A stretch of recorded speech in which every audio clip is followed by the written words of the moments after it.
The capybara may look calm and peaceful, but beneath that gentle appearance lies a constant struggle. Its body has become home to countless parasites, clinging tightly from head to toe. Around the ears, where the skin is thin and warm, swollen ticks gather in thick clusters, feeding day and night. Along the neck, hidden beneath the dense fur, even more parasites continue to multiply. Across the broad back, hundreds of hungry mouths remain attached, slowly draining blood from their host.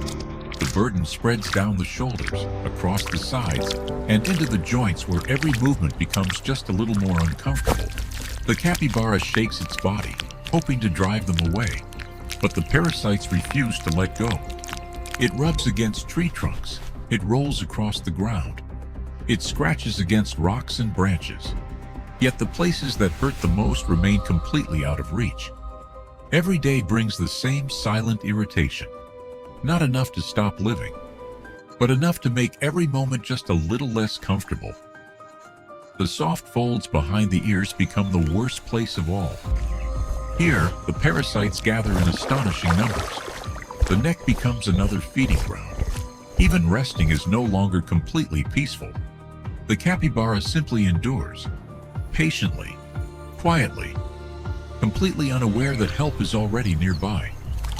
Watching from the reeds, several sharp-eyed birds notice something unusual. To them, those parasites are not a problem.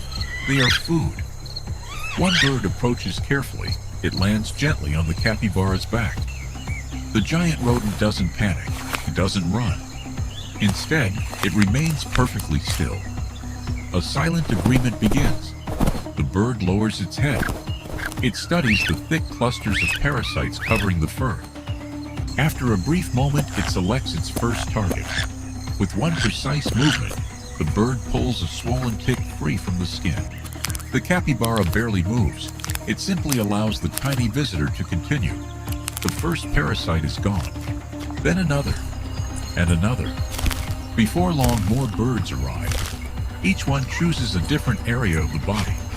Some work around the ears. Others move across the shoulders. Several search through the thick fur along the back. Together they begin clearing the areas where the infestation is worst. The birds know exactly where to look.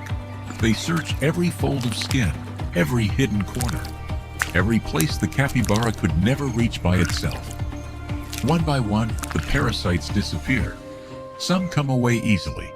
Others cling tightly, refusing to release their grip. But the birds remain patient.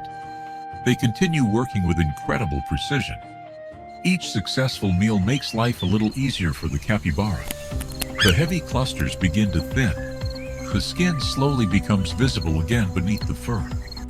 Around the neck, patches that were once crowded with parasites finally begin to clear. The birds move constantly from one feeding spot to another. Where one finishes, another begins. What started with a single bird has now become a coordinated cleaning team. For the birds, every parasite is a meal. For the capybara, every parasite removed means less irritation, less discomfort, and a little more peace. Slowly, the animal begins to relax. Its posture changes. Its movements become smoother. The constant urge to scratch slowly fades away. Even the expression on its face appears calmer than before. The birds continue searching carefully. Only the most stubborn parasites remain. Those hidden deep within the fur become the final targets. With remarkable patience, the cleaners remove them one by one. The transformation isn't dramatic. It happens gradually, almost unnoticed. But when compared to only a short time ago, the difference is clear. The body that once carried an overwhelming burden now looks lighter, healthier, more comfortable. The birds have nearly finished their work. After one final inspection, they take the last easy meals still remaining. Satisfied, they begin leaving one after another. Their job is complete. The capybara stands quietly beside the water. It is still the same animal, but something has changed. The weight it carried for so long has finally been lifted. The birds fly away with full stomachs. The capybara remains behind with cleaner skin and a more comfortable body. Both have gained something valuable.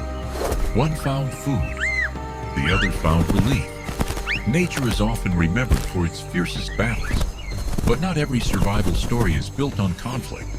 Sometimes, survival depends on cooperation, and sometimes, the smallest helpers can carry the greatest importance.